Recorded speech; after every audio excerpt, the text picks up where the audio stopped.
நம்ம கிட்ட நம்பிக்கை மட்டும் இருந்தா வாழ்க்கையில எந்த அளவுக்கு உயரத்தை தொட முடியும்னு இந்த கதையை ஃபுல்லா பார்த்து தெரிஞ்சுக்கோங்க. ஒரு ஊர்ல ராமுன்ற ஒரு வியாபாரி தான் பிசினஸ்ல பெரிய லாஸ ஃபேஸ் பண்ணதுனால சோகத்தோட ஒரு பார்க்ல வந்து உட்கார்றாரு.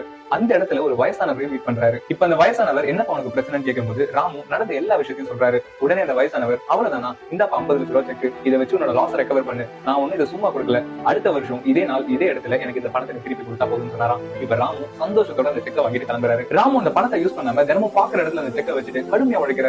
தன்னோட பிசினஸ் பண்ண மிஸ்டேக்ஸ் எல்லாத்தையும் கண்டுபிடிச்சு ரெக்டிஃபை பண்றாரு. அடுத்த வருஷமே 5 கோடி ரூபாய் டர்ன் ஓவர் பண்ற லெவலுக்கு வராரு. அந்த வயசானவரை பார்க்க பார்க்குக்கு போனாரு. அவர் அங்க இல்ல. அங்க இருந்து ஒரு லேடி கிட்ட, போன வருஷம் உங்ககிட்ட ஒரு வயசானவர் பேசிட்டு இருந்தாரு, அவர் இல்லையான்னு கேட்கும்போது உடனே அந்த லேடி, என்னப்பா அவர் ஏதாவது பிரச்சனை பண்ணாரான்னு கேட்க, அப்படிலாம் இல்ல, அவர் எனக்கு 50 லட்ச ரூபாய் செக் கொடுத்தாரு, அதை நான் திரும்ப கொடுக்க தான் வந்திருக்கேன்னு சொன்னாராம். இப்ப அந்த லேடி சொல்றாங்க, அவர் மனதில் பாதிக்கப்பட்டவர், தினமும் இந்த மாதிரி தான் பார்க்க வந்து சும்மா 10 பேருக்கு செக் எழுதி கொடுப்பாரு, பட் இப்ப அவர் உயிரோட இல்லைன்னு சொல்லி இருக்கிறாங்க. இப்ப நீங்க சொல்லுங்க, ராமு ஜெயிச்சதுக்கு அந்த வயசானவர் கொடுத்த பணம் தான் காரணமா, அப்படி இல்லைன்னா அவர் கொடுத்த நம்பிக்கையா? மறக்காம கமெண்ட் பண்ணிட்டு உங்க ஃப்ரெண்ட்ஸ்க்கு அந்த ஸ்டோரி